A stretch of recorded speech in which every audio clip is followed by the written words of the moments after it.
Welcome to qnawire. Hi, so for this problem, the first step that we're going to do is finding the amount of mole of F minus and HF that we have in the beginning of the solution. So for the case for both of them, the amount of moles is going to be the same. So it is going to be simply the volume, in this case 0.35 liters, because we have 350 milliliters, times the concentration of 0.15 molar. And this is going to be equal to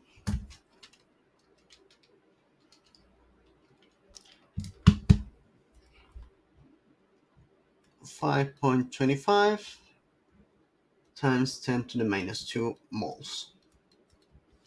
This is the amount of mole of HF, and this is the same amount of mole of F minus.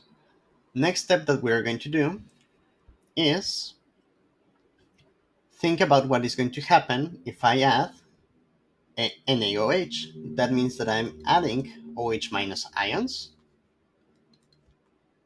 Those OH minus ions are going to react with HF, and they're going to react producing F minus plus water. Now, the quantities that we are interested at the beginning, at the change, and at equilibrium, they are going to depend on the system that we have. Um, for OH minus, let's call the amount that we're going to add X, because we don't know yet what is that amount going to be. The value for HF, it is going to be NHF. The initial for F minus is NF minus. And for water, we don't care about. The amount of change that is going to happen is going to be minus X. On both sides, the relationship is 1 to 1. And for F minus, it is going to be plus X. So that means that equilibrium, we're going to have, here we, depending on the professor that you have, you can call it 0 or you can call it an epsilon, because you assume that the reaction proceeds almost completely, but not quite. For HF, the amount of equilibrium is NHF minus X. And for F minus, it's NF minus plus X.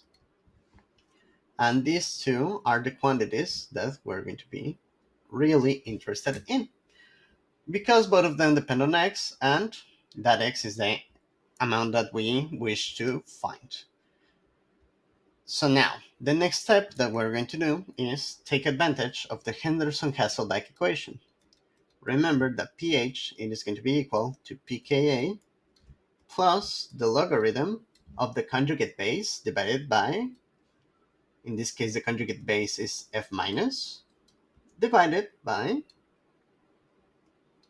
the conjugate acid. In this case, it is going to be HF. So now, the quantity that we require is the pKa for HF, which is 3.2. In this case, it would be wise to verify, in the case that this problem came from a book, to check what is the value that is given in that book. For example, there are sources that tell you that the pKa is 3.15, and others that say 3.18, others say 3.2, depending on the method that they use. So find the value for pKa that appears on your book.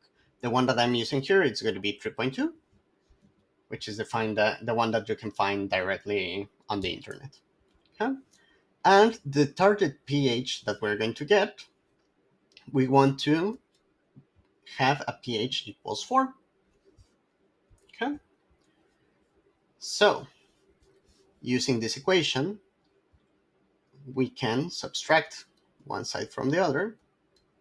We know that 0.8 needs to be equal to the logarithm of the concentration of F minus divided by the concentration of HF. That logarithm, instead of becoming those concentrations, we're going to take the values given here, because the volumes that we are going to have in both of the scenarios that we're using, the volumes are going to be the same. So we can simply plug in the value NF minus plus X divided by NHF minus X. Now let's recall that both of those n's are the same. The value doesn't change.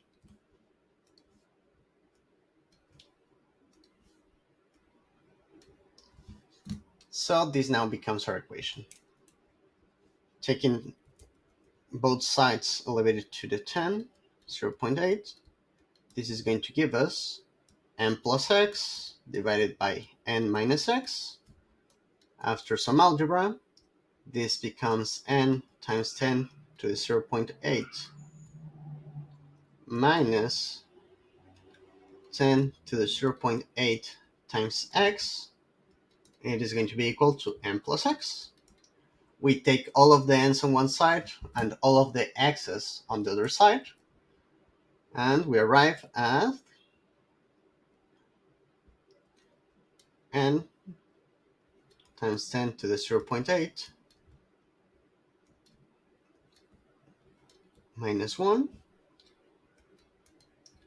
It's going to be equal to x, take a factor, 1 minus plus 10 to the 0.8. Okay. Thus, the value for x becomes n times this ratio of 10 to the 0.8 minus 1 divided by 10 to the 0.8 plus 1. Plus 1. Take the full parenthesis. The value for n that was at the beginning, we already have it. So after doing this operation, we're going to arrive to n times 0.72.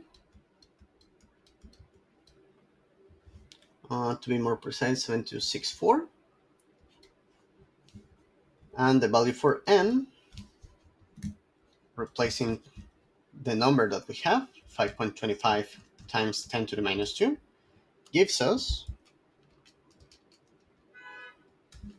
an amount of mole of 0.038.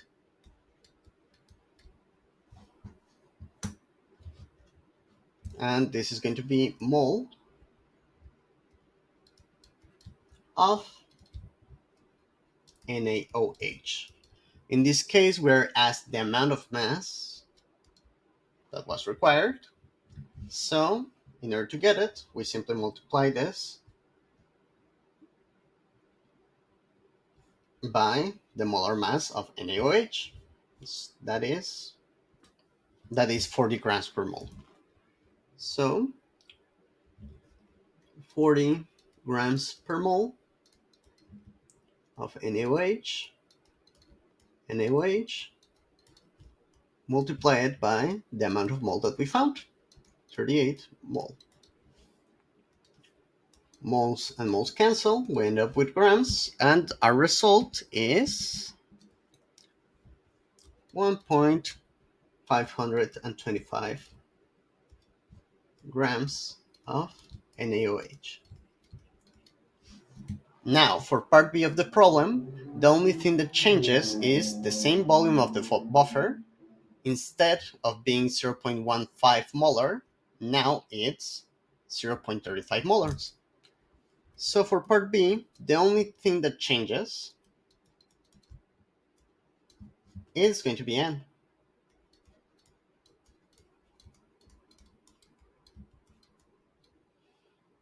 And that n, it is going to be 0.35 molar times 0.35 liters.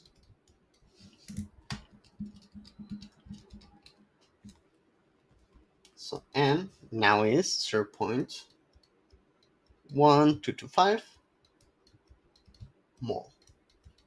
And remember that that N was the concentration at the beginning of HF and of F minus. Okay? So now, the final step in order to solve this, we could go again through the whole explanation, but the procedure is exactly the same. The target pH is exactly the same. It is still going to be 4. So the equation that we're going to use, it is going to be this one.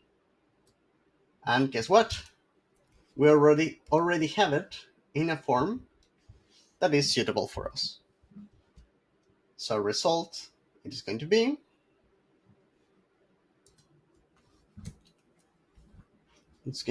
X. Oh, sorry, wrong color. Again, wrong color. X is going to be the same N times the same value, so into 64.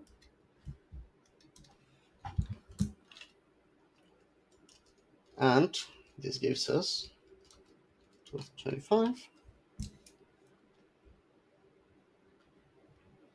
0.0889 mole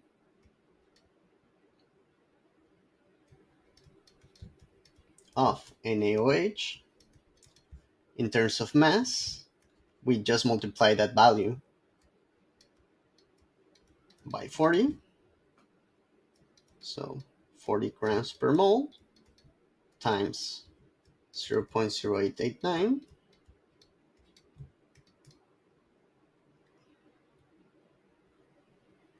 And this is mole. And gives us a total mass of 3.56 grams of NaOH. And these are the two masses that we need to take into account. This is the result for part A, where we had a concentration of 0.15 molar of both of the compounds.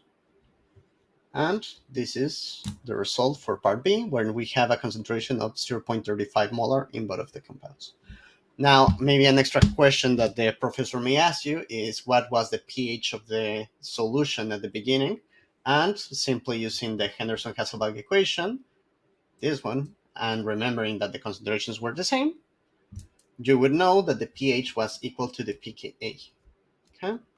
So now, the only thing that may change from your result and mine is going to depend on this value for the pKa. So the only possible change that you could have depending on the value that you have on the table of your particular book that you're using, it is going to be this number. Okay? Again, this number, and again, this number. So that is the only possible thing that is going to change in both of the scenarios. And that will be all. Thanks.